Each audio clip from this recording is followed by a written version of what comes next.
Bonjour à tous et bienvenue sur la chaîne de Fiat Lux Tarot. Alors aujourd'hui, on va aller canaliser un peu les énergies pour nos amis Capricorne, puisque ce matin, quand j'ai fait le tirage des énergies de cet équinoxe d'automne, savoir ce qu'on a un peu à transformer, qu'est-ce qu'on a comme enjeu pour cet automne, pour ce démarrage d'automne. Ça m'a sorti la carte l'évolution de l'oracle des miroirs, d'une manière très comique, très drôle. La carte que j'ai tirée avec, c'est une carte voilà, d'un martien galactique qui nous dit Just fuck it. Donc, avec un magnifique doigt d'honneur. Et on ne peut pas s'empêcher de mettre en perspective ces doigts qui montrent cette personne âgée en train de monter l'escalier, l'évolution de l'espèce humaine, avec ici, encore une fois, ce doigt qui revient, mais qui nous fait. Qui, c'est comme un sacré pied né, on va le dire comme ça, c'est plus soft.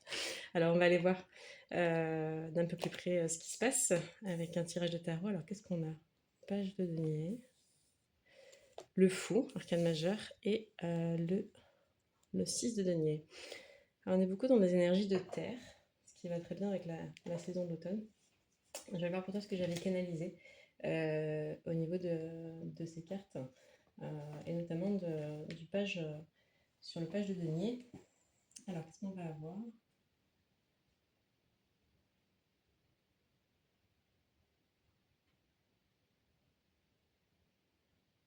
Ouais, ce page de denier, là, il arrive pour nous dire, il arrive pour nous signifier l'importance de travailler sur soi, de méditer, de faire de l'écriture intuitive, de faire peut-être des petits rituels de nettoyage, de transformation, de se mettre un petit peu plus dans l'action, d'aller marcher dans la nature aussi, hein, se mettre en lien avec la nature. On est sur une énergie de démarrage et on est invité avec le fou aussi.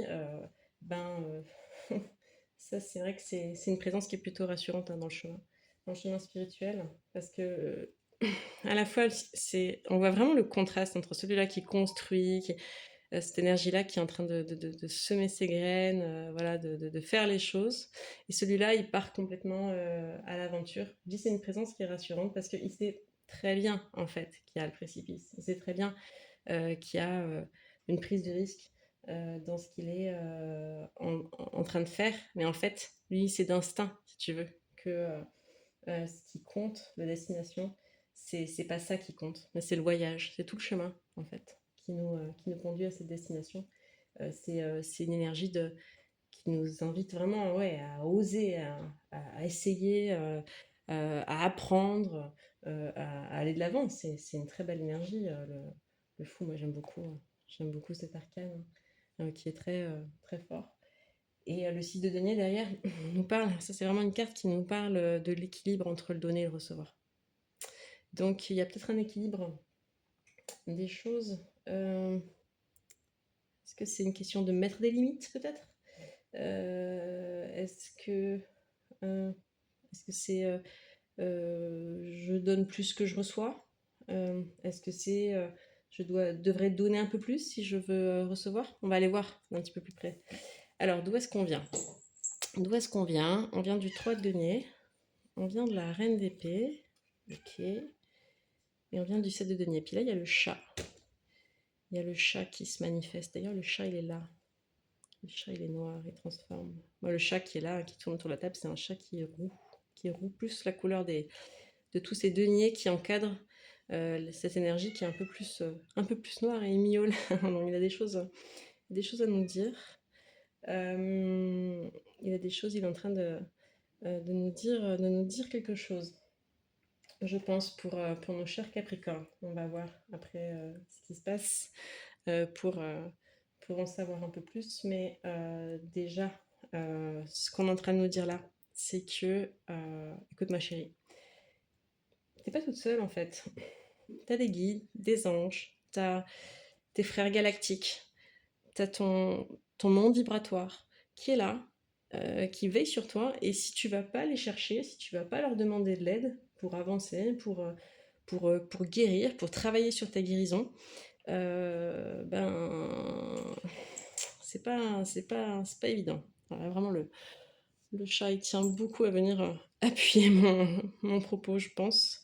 Les chats viennent aussi soit pour nous délivrer des messages, soit pour libérer des énergies. Donc peut-être ce chat, il se manifeste là, dans ce tirage maintenant, pour venir éponger quelque chose, absorber une douleur.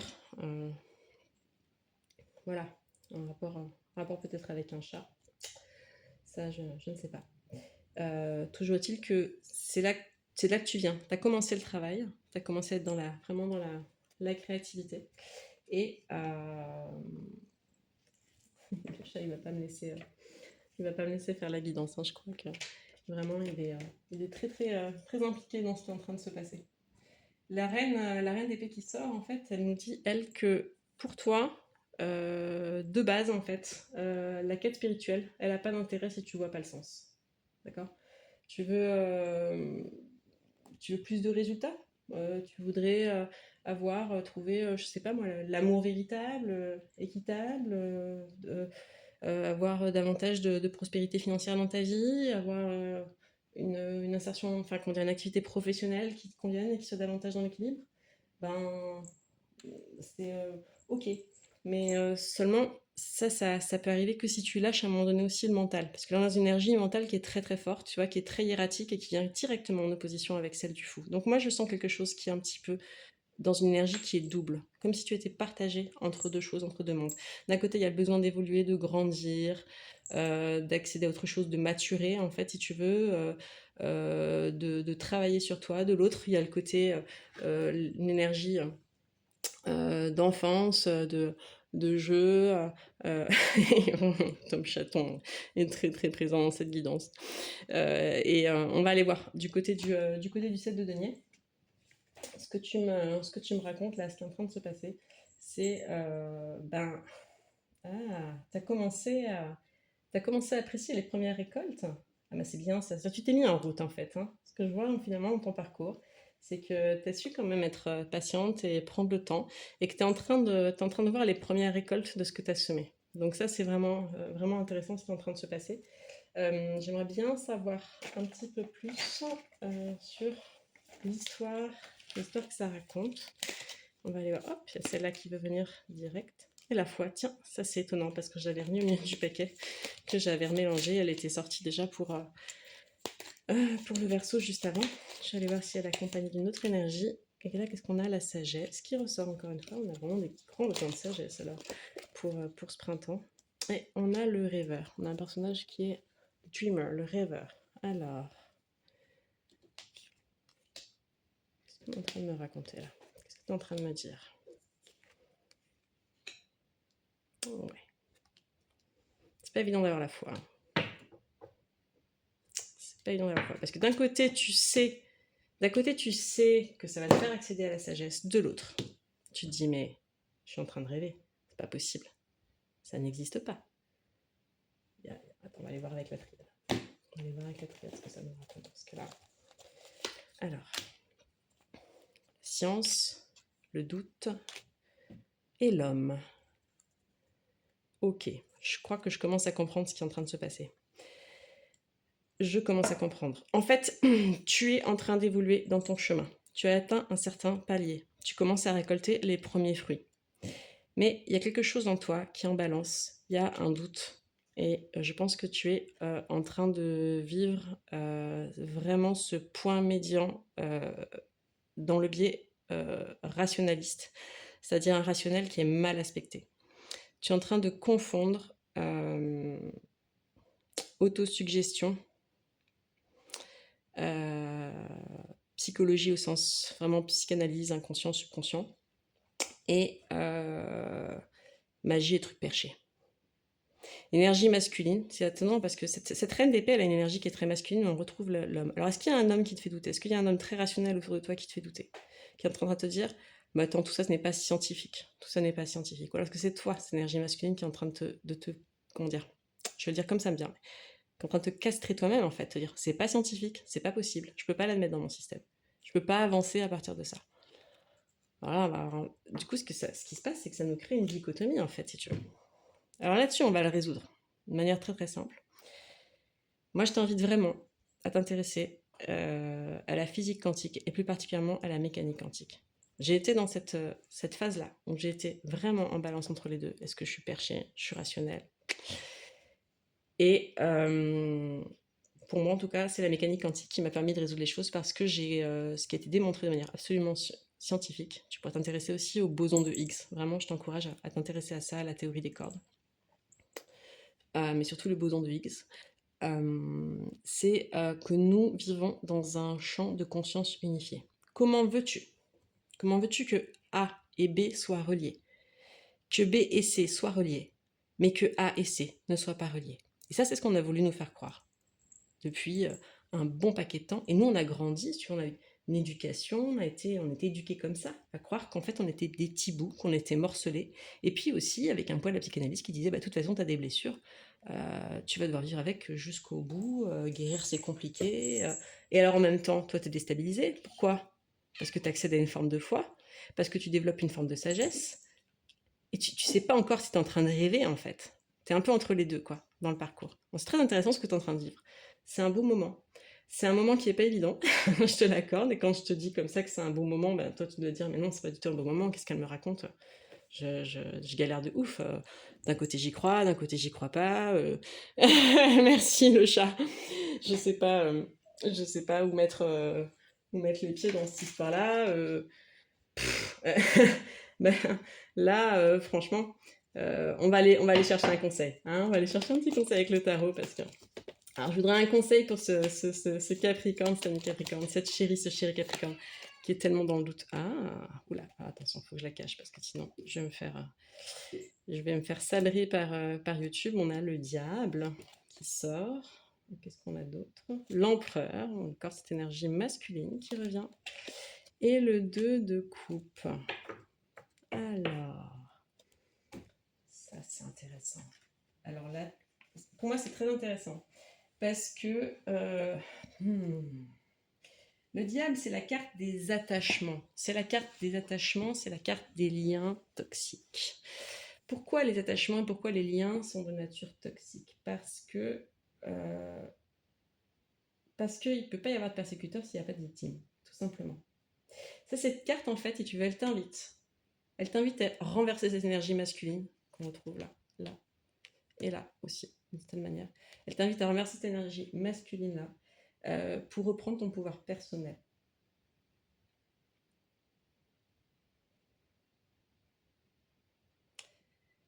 Il y a un problème avec l'ego là. Il y a un problème avec l'ego et le mental. Ça tourne un peu en boucle. Hein. Attends, je vais aller voir. Ouais.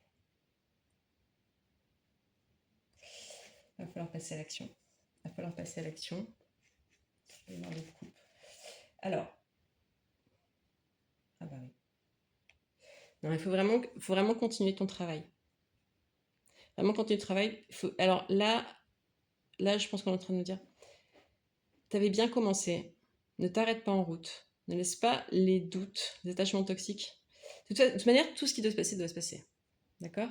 Donc, il n'y a pas de temps qui est perdu dans une relation ou dans une souffrance. Du moment que toi, tu sais l'utiliser pour grandir à partir de ça. En même temps, je suis en train d'enlever les poils de chat sur la carte.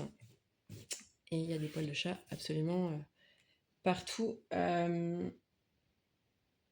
Ça c'est la question.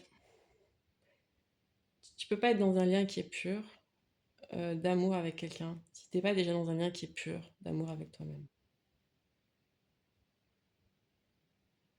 On retrouve cette dualité. On retrouve cette dualité. Qu'est-ce que j'ai en d'autres deck? Une carte que j'avais sortie déjà pour le verso tout à l'heure. Là, qu'est-ce que je sors? Le 6 de coupe. Enfin, c'est pas un d'autre deck, c'est une coupe au milieu, au milieu du jeu. En d'autres deck, j'ai le droit de gagner. On va le faire comme ça. Qu'est-ce que c'est que ça? Qu'est-ce que c'est que cette carte qui arrivait? Tiens, où elle sort celle-là? Elle est sortie toute seule. Les cheveux gris blancs. Il y a peut-être quelqu'un. On a peut-être affaire à du transgénérationnel là. Ouais.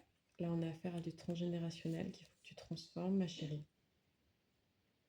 Il faut que tu répares une blessure transgénérationnelle pour pouvoir reprendre ton propre pouvoir sur ta vie, sur tes projets, sur ce que tu veux manifester.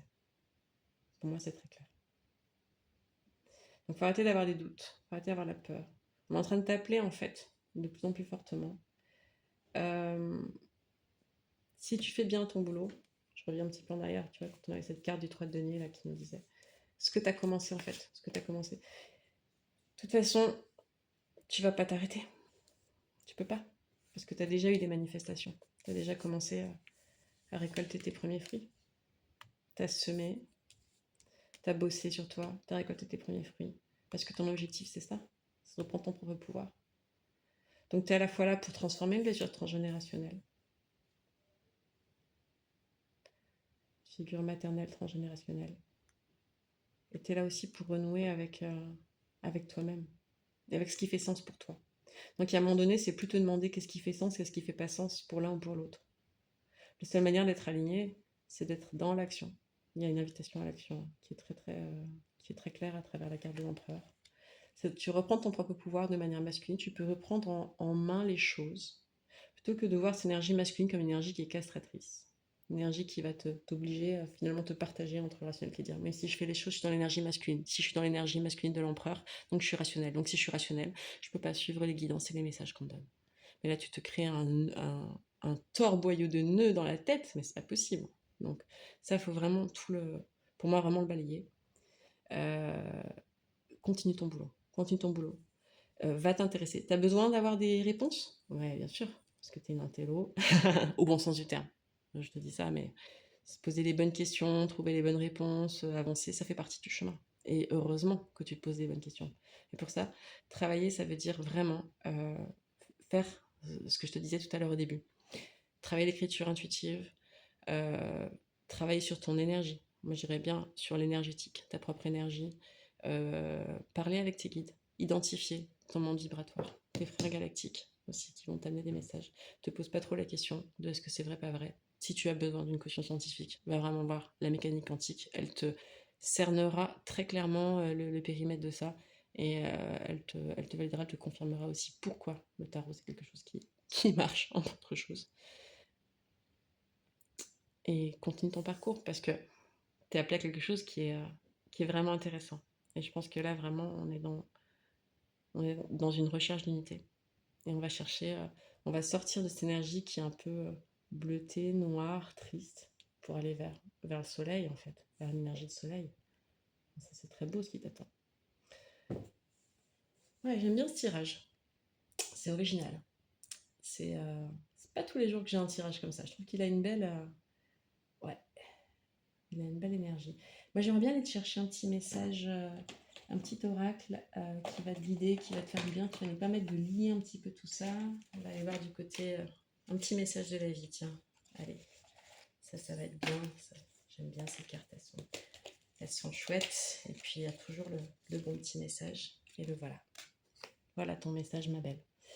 Ma belle, mon beau. Hein. Je suis libre. Aujourd'hui, je trouve que le voile de mon ego s'est levé. Et une nouvelle vision, une vision de ma nouvelle vie est apparue. Maintenant, je me focus, je me concentre sur ma croissance intérieure. J'écoute seulement la voix de mon cœur et je reste centrée dans l'énergie d'amour que j'y trouve. Je suis maintenant libérée de la dualité, de la peur, du jugement et j'avance vers mon chemin, dans mon chemin vers la paix intérieure. C'est exactement la carte qu'il te fallait. Je te souhaite une très belle journée, une très belle équinoxe d'automne. Et je suis vraiment ravie pour toi. Et bravo, bravo, bravo, mille bravo pour ton travail et pour tes avancées. C'est sublime.